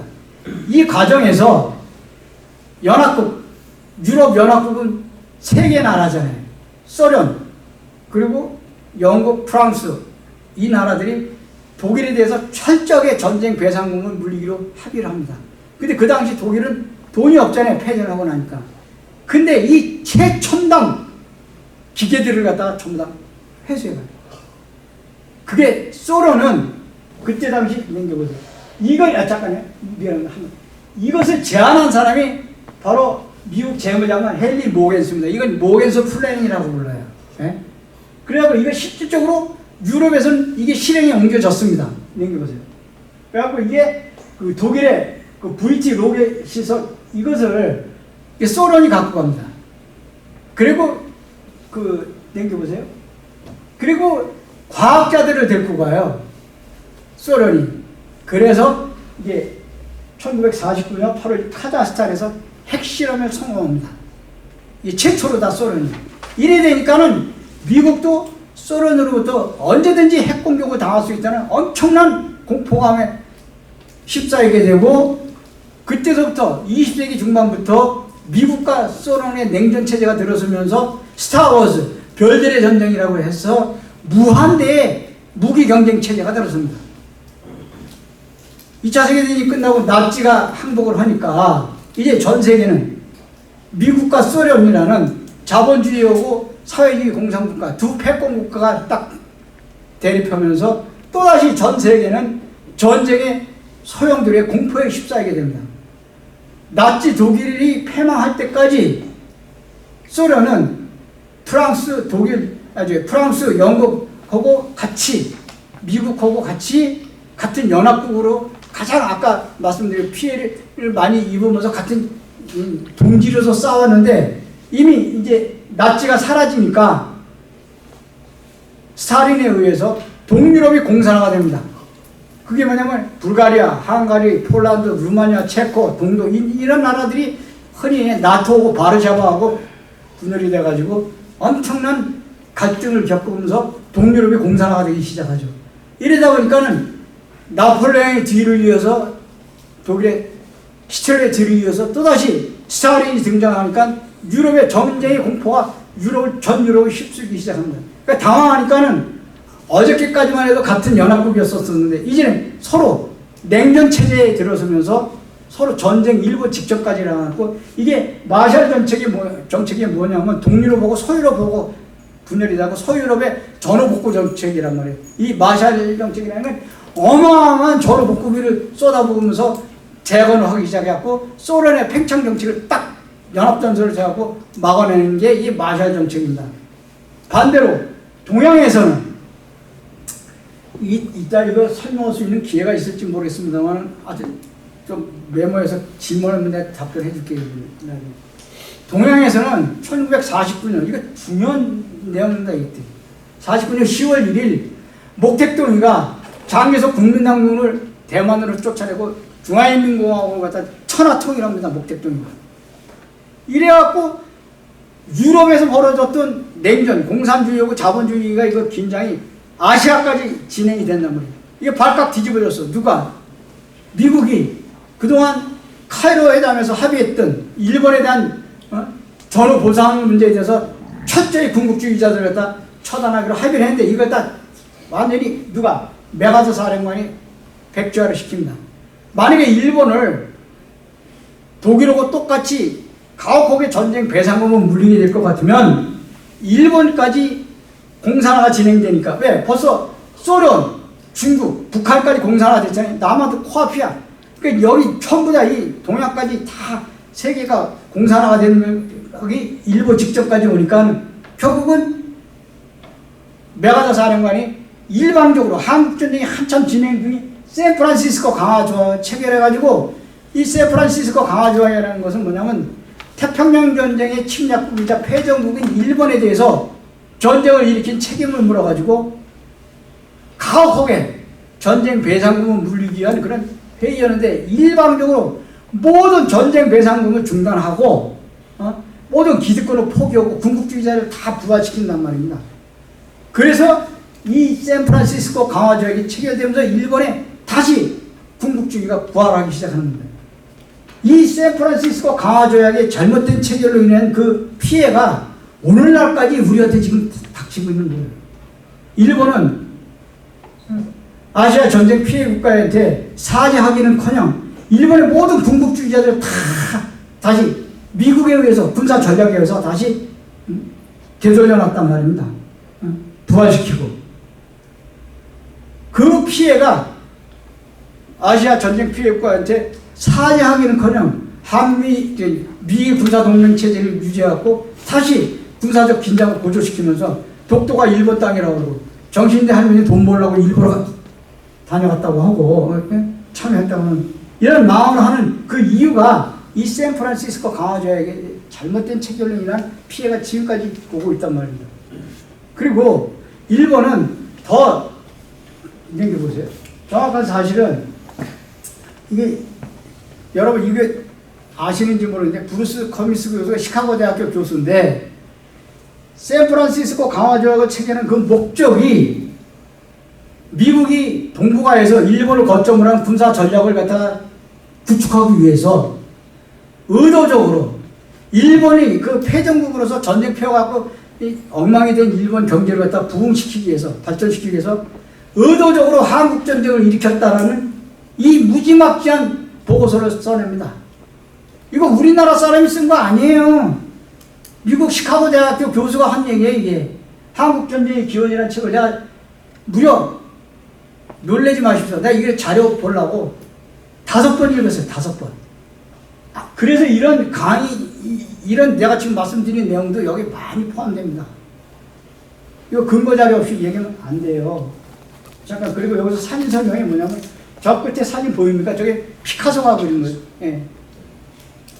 우리 한국전쟁의 비참함을 갖다가 세계적인 천재 화가인 피카소가 저걸 한국전쟁 비극을 그린 겁니다. 저게. 이 책 겉페이지에 한국전쟁의 기원이라는. 이 한국전쟁이 얼마나 무지막지한 전쟁이었는지 정말 여러분들에 꼭 말씀을 드리고 싶어요. 어쨌거나 이 한국전쟁을 일으킨 목적이 간단해요. 일본을 경제 대국으로 만들기 위해서 우리나라를 또 희생물로 삼았단 말입니다. 그 당시 브루스 커밍스 교수의 근거에 의하면 한국전쟁이 일어나기 딱 1년 전에 소련, 중국, 미국 3개국이 한반도를 중심으로 해서 군사적 외교관계가 숨막히게 진행됐다는 거예요. 자, 넘겨보세요. 첫 번째, 여기 날짜가 다 기억해보세요. 한국전쟁이 일어나기 딱 1년 전에 1949년 4월 19일날 이게 4.19 외우기도 좋아요. 4월 19일날 이게 동아일보인가 거기 기사예요. 이게 무슨 얘기냐면 미군이 의도적으로 한반도에서 철수를 합니다. 단 600명의 군사 공문단만 남겨놓고 완전히 철수를 해요.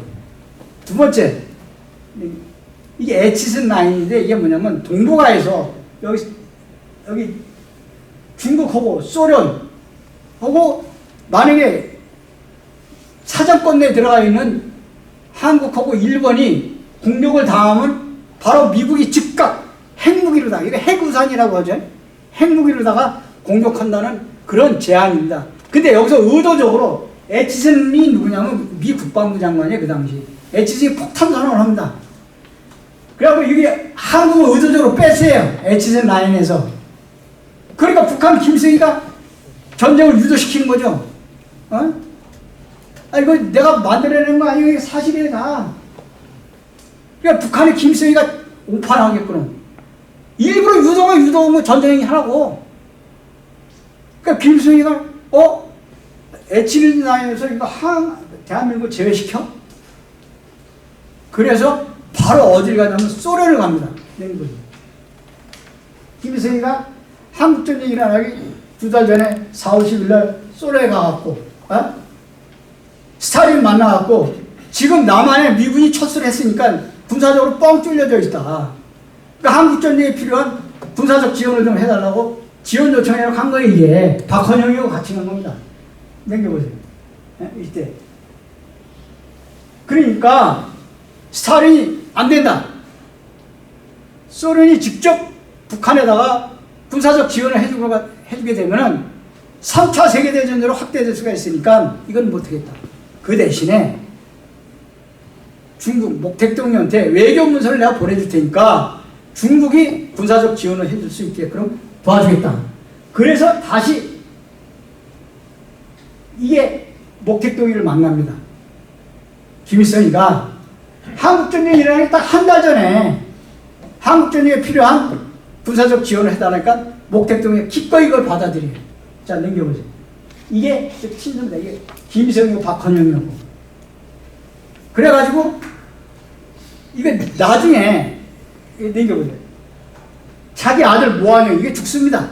한국전쟁에. 그래갖고 이 모한영이는 그 시체가 중국으로 안 데리고 갔어요. 지금도 있어요. 자기 아들이라고 데리고 가면 안 되니까 인민들이 100만 명이 가서 희생당했는데, 그러면 왜 이게 팽덕희를 총사령관으로 해서 조선의용대 무정장군 해갖고 10만 명을 1차로 보냅니다. 그 연합파예요. 여러분, 그 메모해놨다가 이따가 나한테 제발 좀 질문 좀 해. 내가 이거 꼭 얘기 좀 해줘야 되는데 시간이 없어서. 이게 왜 이런 짓을 했는가. 목택도, 한번 보세요. 1949년 10월 1일이면은 일제 식민지여갖고 엄청나게 피해를 봤는데 해방되자마자 장개석이 오고 목택동이 오고 국共내전이 붙었고 3년 동안 전쟁 벌인단 말이에요. 거기서 대만으로 장개석을 내쫓은 지 불과 1년도 몇 달 되지도 않았어. 굶주리고 헐벗은 사람들이 인민들이 먹을 것도 없어서 난리인데 100만 명을 또 보내?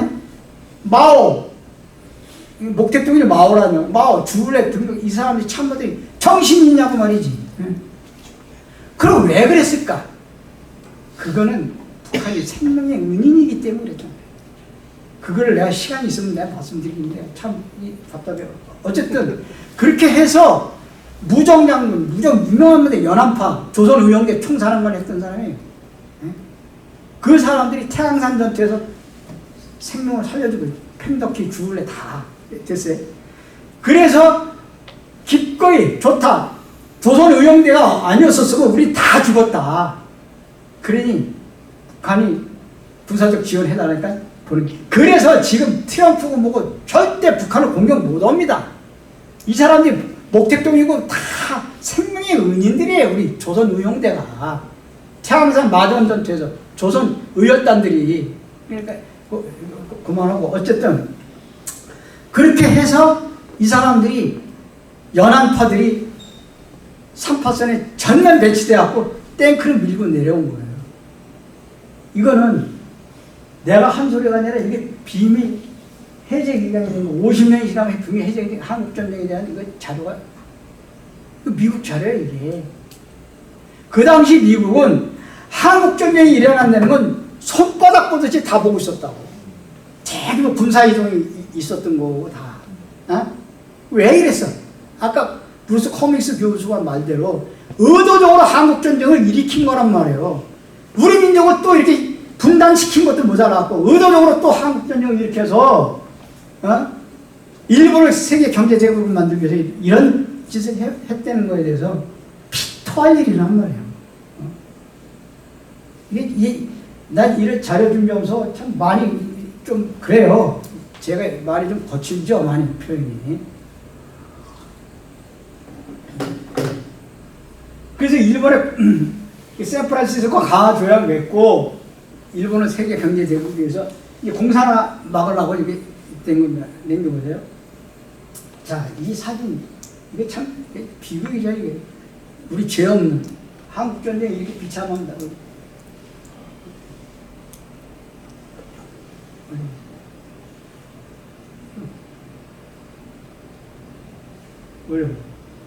자, 이게 참, 이게 천천히 있는 얘기예요. 미국이 한국전쟁을 딱 의도적으로 일으키니까는 이 당시에 이 요시다, 아주 이게 참 골치 아픈 친구예요. 여기. 요시다 총리가 한국에서 전쟁이 일어났다는 보고를 딱 받으니까 요시다 무릎을 치면서 이거 천신조다. 하늘이 일본을 도왔고 한국에 우리 일본을 살려냈다고 펄펄 뛰면서 날뛰고 그래갖고 군국주의자들하고 전부 모아고 야스쿠니 신사 참배를 하고 하늘에다 제사를 우리 일본이 살아났다. 그 이유는 한국전쟁에서 필요한 미군하고 유엔군이 써야 할 군수물자들을 전부 일본에서 조달을 한단 말이에요. 그러니까 일본은 그 짧은 기간 동안에 여러분 세상에서 제일 부가가치가 높은 장사가 뭔지 아십니까? 무기장사예요. 무기장사. 가격도 되게 비싸. 이것을 미국에서 일본이 미쓰비시, 스미트, 가와사키 모든 군수산업체를 갖다 다시 2차 세계대전 당시 폐허가 되고 완전히 엉망이 된 일본 경제를 갖다 그 짧은 시간에 어마어마하게 돈을 벌어들인 거예요. 그래서 모든 군수산업체가 다시 복구가 되고 일본 경제가 활발하게 돌아갑니다. 넘겨보세요. 그래서 결국은 일본이 항복 선언을 한 지 딱 19년 만에 1954년 도쿄 올림픽을 개최해가지고 아시아에서 최초로 미국 다음으로 세계 경제 대국에 올라서게 됩니다. 네? 뿐만 아니라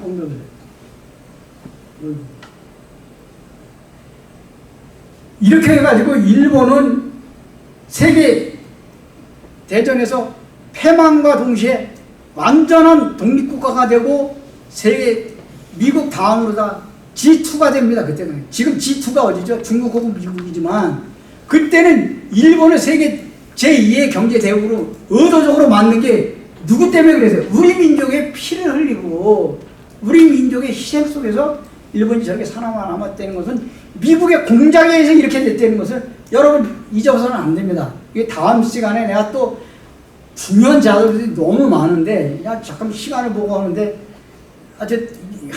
해주고 싶다. 자 이제 빨리빨리 할게요. 일본이 일단 그 태평양 전쟁에서 원자폭탄 떨어지면서 딱 항복 선언을 하죠. 그러고 난 다음에 일본이 메이지 유신 이후 동북아에서 100년 동안 저질러놨던 모든 악질적인 만행들이 칼쪽같이 역사의 뒤로 숨어오면서 미국 뒤에 숨어버립니다.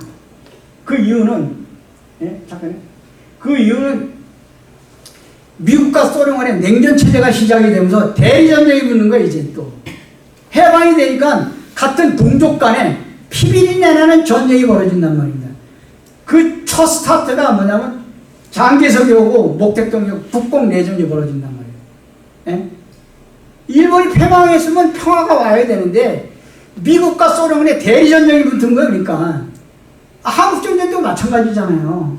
이 국공내전이 어디로 옮겨지냐면 우리 한국전쟁으로 옮겨진단 말입니다. 그래갖고 이게 인민해방군이 그 전 중국을 통일하는 목택동이가 넘겨보세요.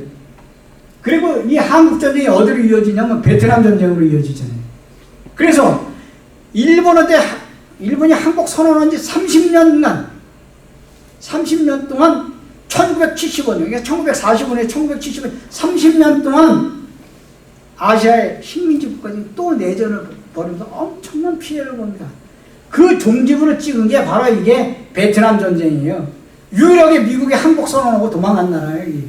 베트남에서 패망하고 그 사이에 이게 이제 베트남에서 하와이 탈출한 거예요. 헬리콥터 타고 미 대사에서 이렇게 전쟁을 치르고 난 다음에 우리는 보세요. 한국 전쟁 통해서 500만 명이 희생당했지만은 한국전쟁 이전이나 이후나 똑같이 분단이야, 우리는. 근데 중국은 천하통일했어, 어쨌든. 대만을 장렬히 내쫓고. 베트남도 천하통일했어. 우린 뭐야, 이게? 이런 국제정세 뼈아픈 현실을, 이게 다 우리, 여러분들 다 같은 피해를 입고 있는 겁니다. 이게 지금 우리 복지를 써야 되는 게. 근데 여기서 우리나라 그냥 살아났단 말이야. 다음 주에 얘기를 하겠지만.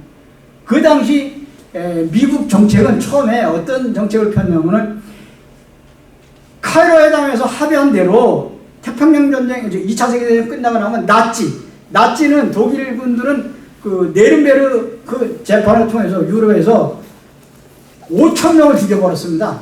전범들. 근데 일본은 다 살려줬어요. 이게 노조 시대기를 비롯하고 7명만 살아남았습니다. A급 전범. 그리고 기시노부스케, 잠깐 넘겨보세요. 이 기시노부스케, 아베 그 외할아버지. 이놈이 태평양 전쟁 A급 전범이에요. 이놈을 비롯해갖고 26만 명 군국주의자를 다 살려냈어요. 그러니까 오늘날 일본을 저렇게 국고 세력들을 만든 게 미국이 그렇게 만들어놨단 말이에요. 응? 의도적으로. 넘겨보세요. 그래서 결국은 우리가 그 미국에 의해서 전쟁이 일어나고 우리가 이렇게 분단이 되고 우리가 전쟁의 그 희생 속에서 일본을 경제 대국으로 만드는 이런 좀 요약을 하자면 그런 내용이고, 그럼 요 오늘 순서에서 마지막 부분이 뭐냐면은 통일, 우리가 통일할 수 있을 절호의 찬스가 이게 91년입니다. 91년이 여러분 우리 학교에서 배울 때 뭐라고 배웠나요? 나는 그렇게 배웠어요. 우리 공산당, 소련 공산주의자들 때문에 우리가 통일이 안 된다. 공산주의자들이 통일을 막고 있다고 그랬는데, 그러면 소련이 붕괴됐으면 고르바초프가 글라스노스트, 페레스트로이카 개혁 개방 정책을 펴가지고 결국은 소련이 붕괴해서, 소련이라는 것은 연방이란 말입니다. 그때 당시 지금 리투아니아, 우즈베키스탄, 카자흐스탄 다 연방이 전부 다 해체가 되고 소비에트 연방이 해체된 게 그거 아닙니까? 소련이 붕괴됐는데, 그러면 우리가 통일을 해야지. 미국은 평화주의자니까 착한 선한 마리아 같이 아주 훌륭한 사람들이니까 악마 공산당이 망했으니까 우리 통일이 되는데 오히려 미국 때문에 통일이 안 되고 있어요. 지금 현실이 그렇습니다. 이거 빨리 진행할게요.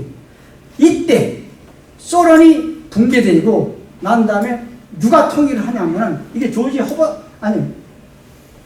허버트 대통령이 있을 때, 아버지 부시 때에 이때 독일은 1, 2차 세계대전을 일으킨 전범국가입니다. 그래서 연합국이 막았어요, 분단을. 당연한 거 아닙니까? 우리가 왜 분단이 돼야 돼? 분단하려면 일본을 분단시켜야지, 전범국가인데. 그런데 이 독일은 소련이 붕괴된과 동시에 그때 통일을 합니다. 동서독이. 참 피눈물 날 일이죠. 그 범죄 국가도 통일을 하는데 왜 우리가 통일을 못해? 그러니까 그때 당시에 소련이 붕괴되고 난 다음에 노태우 때 무려 30억 달러의 경제협력 기금을 갖다가 러시아에 제공합니다. 이제 소련이라는 나라는 없어지고 러시아가 들어서죠. 이때 그래서 고르바초프한테 30억 달러의 경제협력 차관을 갖다 빌려주면서 15억 달러를 갖다가 집행을 합니다. 그러니까 통일 문의가 무르익으니까 어떻게 되냐? 북한에서 영영무기가 내려옵니다. 영영무기는 이게 독립운동가 후손, 북한에 다 독립운동가 후손들이죠. 아까 얘기한 대로 인민위원회 다 그 후손들이 그렇듯이. 잠깐만요. 이때 영영무기가 내려와갖고 남북 기본 합의서를 채택합니다. 그리고 그때 그런 소련의 냉전이 이제 끝났으니까, 냉전이 서로 전쟁하지 않겠다는 거 아닙니까? 냉전이 끝나고 평화체제로 오니까 그 틈을 이용해서 우리도 이제 통일할 수 있는 최고의 기회가 온 거예요, 이때. 그래서 30억 달러도 그 당시 제공했고, 그러니까 그런 북한에서도 내려온 거예요. 특사가, 영영무기가 내려가고 같이 남북 기본 합의서를 채택해. 이게 6.15 공동선언보다 10배 이상 더 강력한, 이거 이상 더 확실한 기본 합의서가 없어요. 첫째가 뭐냐면 남한하고 북한 체제를 인정해, 서로. 그 너네도 좋고 우리도 좋고 체제 인정하자. 두 번째 뭐냐면 불가침조예요. 불가침조하면 남한에서 그때 당시 전술 핵무기 한반도에서 철수합니다. 그때 당시까지 핵무기가 어마어마하게 있었어요. 진짜 핵무기는 북한에 하나도 없어. 핵무기 남한이 갖고 있었지. 핵무기가 철수하고 남북한이 전쟁 안 한다고 그랬으면 그 다음에 뭐가 필요한 건 미군이 나가야지. 이제 전쟁 안 한다고 그래서 이걸 놔주겠습니까, 미군이? 이 꿀단지를, 이 호구를, 이 빨대를. 세 번째가 뭐냐, 그러면 뭐 해야 돼? 교류, 남북 교류, 물자가 오고 가고. 그러니까 통일이란 말이야. 6.15 공동선언도 이렇게까지 안 돼 있어요. 그러고 난 다음에 바로 유엔에, 아까 그 제46차 유엔 총회에서 91년에 남한하고 북한하고 동시에 유엔 가입을 합니다. 처음에 해방되고. 그러면 독립국가로서 전 세계 유엔이 인정한 거예요, 이제. 쌍만. 그러니까 체제가 인정이 되는 거예요. 아니, 독립국가로서 인정되고 서로 불가침 조약을, 이거 이상 더 확실한 게 없는 거예요. 이때 통일이 됐어야 되는 거예요. 이 통일 분위기에서 참으로 깨진 사람이 바로 사람이 아니라 미국놈들이죠. 누구 마음대로 통일해. 이때 구역질 나는데, 럼스펠드, 이게 딕 체니, 메파들, 이게 다 군수산업체에 있는 사람들입니다, 정말. 이 사람들이 원자로 여기, 이때 당시 91년에 북한에는 핵무기가 있지도 않는데 거기 있을 거라는 가정하에, 그냥 하루아침에, 원시도 북한에 핵무기가 온대, 있지도 않은 핵무기가. 자, 내려보세요. 이때 이 칼 루이치, 이게 대단한 사람입니다. 칼 루이치, 이건 좀 설명을 해야 될 것 같아요. 강석주라고 기억하는지 모르겠는데 옛날에 제네바 합의했던 사람입니다. 그 파트너예요. 그런데 바로 북한에다가 핵공격한다고 하니까 불바다 발언이 나온 거 그때. 여러분 기억하시죠? 아니 엊그저께까지만 해도 서로 화해하고 남북 기본 합의서 채택하고 막 괜찮겠다 싶고 독일이 통일하는데 왜? 저도 그때 무지개 흥분했었어요, 사실은. 이게 나부가 긴장 국면을 바로 핵전쟁이 일어나기 일부 직전까지 간 건데 이때. 그리고 이 당시에 생겨보세요. 여기 미국에서는 핵공격으로 뭐 어떻게 어디를 공격할 건지 막 이게 가상 연습하고 그랬었어요. 더 결정적인 거는 CNN 방송이 남겨보세요. 이게 그 바그다드 공격했던 거 아시잖아요, 여러분. 지네들은 불꽃놀이한 것처럼 구경하고 있어. 이 이라크 사람들은 그 민중들이 무수히 많은 전쟁 피해서 죽고 살고 막 그러는데 텔레비 중계 방송하고 있어. 이거를 우리나라에서 하겠다는 거예요. 실질적으로 했어요. MBC 문화방송에다가 협조공문을 띄웠습니다. 누가? CNN 방송에서 어디다가 철원, 휴전선인데 철원에다가 카메라 설치하고 그러려니까 문화방송에서 협조 좀 해달라고 협조공문까지 띄웠습니다. 그때 전쟁이 일어나기 바로 일본 직전까지 간 거예요. 그러니까 지금 북한에서는 이거 안 되겠다 해가지고 지금 6차 핵실험까지 지금 왔는데 이건 지금도 현재 진행 중입니다. 네, 마지막으로 요거 2부 순서를 마치는데 요 한 가지만 내가 말씀을 드리고 끝낼게요. 여러분들이 그 참고적으로 좀 아셔야 될 내용이 뭐냐면 한국전쟁 당시에 메가더 극동군 사령관이 북한 지역의 모든 건축물은 다 철저히 파괴하라는 특별 명령이 떨어졌습니다.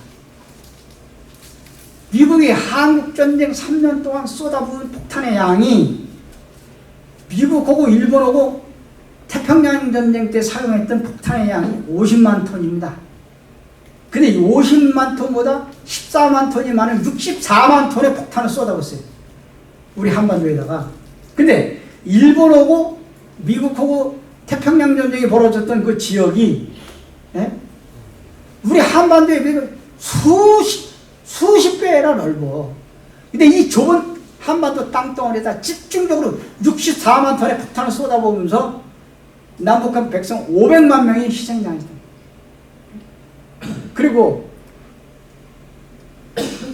한반도가 회생이 불가능한 처럼 완전히 초토화됩니다. 커티스 르메이 태평양 지역 사령관이 보고서가 나왔는데 북한 지역의 융단 폭격으로다가 73개 도시가 완전히 지도에서 사라졌다고 해요. 그리고 평양에는 딱 2채의 건물만 남아있다고 보고서를 씁니다. 그리고 도시들은 완전히 잿더미가 돼버렸고 그 지역은 사막이 돼갖고 석기 시대로 돌아갔다는 거예요. 그 성공회대학교 그 김동춘 그 사회학 교수가 한국전쟁의 첨상에 대해서 이런 얘기를 합니다. 인간에게 얼마만큼 잔인해질 수 있는지 보여준 전쟁이 한국전쟁으로서 전쟁 백화점이라고 표현했어요. 그리고 인간의 존엄성이 얼마나 철저하게 파괴될 수 있는지 보여준 살아있는 교과서라고 얘기했습니다.